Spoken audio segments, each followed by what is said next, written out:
I'm Lauren Brantley Books, and I'm here today with a review of one of my personal favorite books, Julie of the Wolves.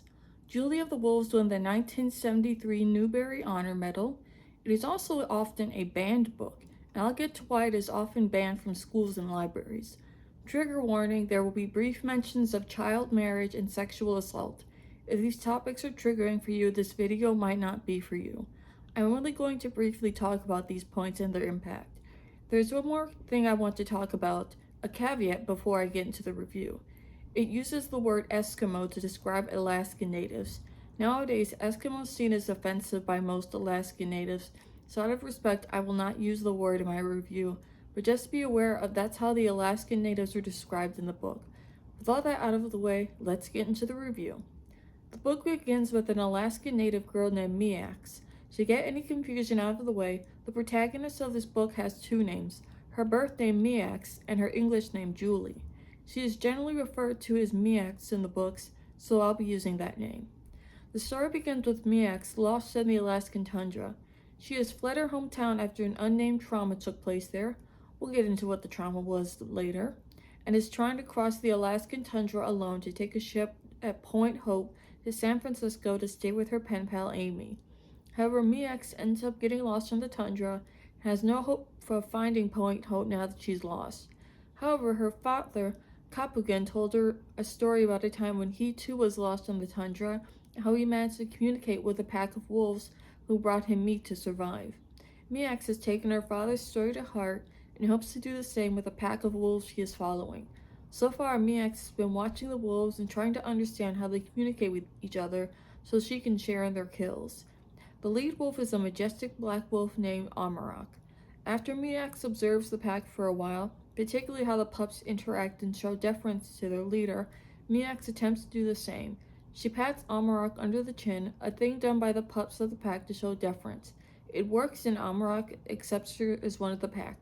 Now Miax has a chance to survive and find a way out of the tundra. This book has so much going for it. For one, the way the tundra is described in such detail is breathtaking.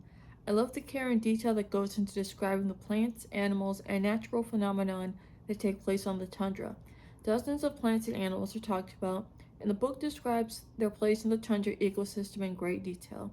Jean Craighead George really brings out the beauty of this place in her writing. Jean Craighead George is a prolific author. She has written more than 80 books about nature and animals, and her experience describing these things really shows. Everything from Arctic peas to snowy owls, the northern lights, and of course the wolves are shown to be a vital and beautiful part of the tundra ecosystem.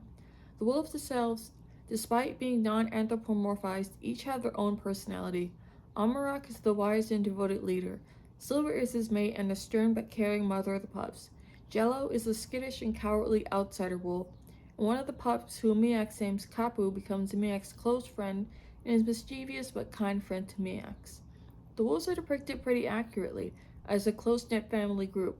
Much is said about how the pack cooperates with one another in hunting and taking care of the pups. It's a refreshing break from stories that like to depict wolves in living in an ultra-hierarchical society. The wolf's body language is described in great detail and is interesting, although I have no way of knowing how accurate it is. Either way, it serves its purpose in the story. The author went to Barrow, Alaska to do research on wolf behavior, and it very much shows in the story.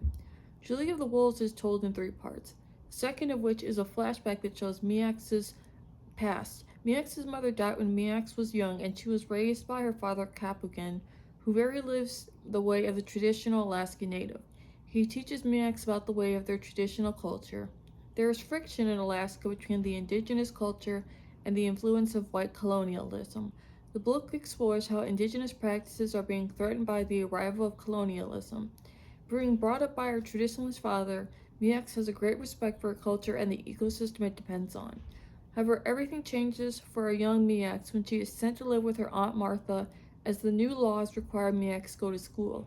Kapugan goes out to sea in his sealskin kayak and does not return. Bits of his kayak wash up on the shore, and Kapugan is presumed dead. Miax goes to school and even learns English, but she is not happy in Martha's home. Martha is cruel towards Miax and treats her like a stranger.